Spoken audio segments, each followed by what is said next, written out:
እድሜ ልካችሁን ታግላችሁ ያወቃችሁትን ዕውቀት በደቂቃዎች ሽርፍራፊ ለሰዎች ለማስረዳት ድምጻችሁን ጮክ አድርጎ መናገር ትክክል ነው ብላችሁ ታስባላችሁ? እኔ ለብዙ ዘመናት ስሰቃይበትና በጣም ስቸገርበት የነበረ ነገር ነው። በእርግጠኝነት ሁላችሁም እንደዚህ ታደርጋላችሁ ወይም ደግሞ ወደፊትም ልትሰሩት የምትችሉት ስህተት ስለሆነ እስኪ ጠቆም ላድርጋችሁ። እዚህ ጋር እናንተ በብዙ ድካም ምናልባት በማንበብ ሊሆን ይችላል፣ በማስተዋል ወይም ደግሞ ከህይወት ልምድ ሊሆን ይችላል ያወቃችኋቸው አብሶሉት የሆኑ እውነታዎች አሉ። ምናልባትም የእናንተ ሐሳብ ያልሆኑ ነገር ግን ጀነራል የሆኑ እውነታዎች ናቸው።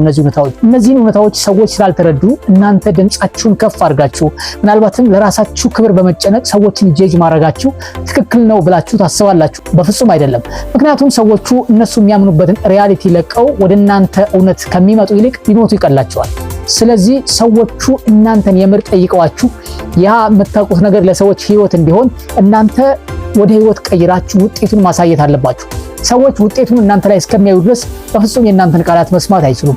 ምንም እንኳን አብሶሉት ትሩዝ ዩኒቨርሳል ትሩዝ ይዛችሁ ብትመጡ ማለት ነው። ስለዚህ ራሳችሁ ላይ ፎከስ ማድረግ እንጂ ሰዎችን እድሜ ልካችሁን ለፍታችሁ ያገኛችሁትን ዕውቀት በደቂቃዎች ሽርፍራፊ ለማስረዳት መሞከር በጣም ቂልነት መስሎ ነው የሚታየኝ። ስለዚህ እንደዚህ አይነት ነገሮችን አቁሙ። ለሰዎች ማብራራታችሁን አቁሙ። እውነትን የምር የማይፈልግ ሰው ሊያውቅ አይችልም። እውነቴን ነው የምነግራችሁ።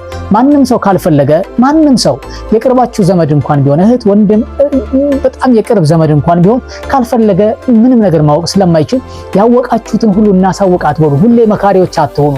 ከተቻላችሁ ወደ ራሳችሁ ህይወት ቀይራችሁ ውጤቱን ለማሳየት ሞክሩ። ከዛ ውጪ ለፍቶ ያገኘው ያልተለፋበት ነገር ያን ያክል ዋጋ የለውም። ሰዎቹ በራሳቸው የህይወት ጥያቄ ሲኖርባቸውና ሲጠይቁ ያን ነገር ሲረዱት የምርም ህይወታቸው ላይ ተረጉሙታል።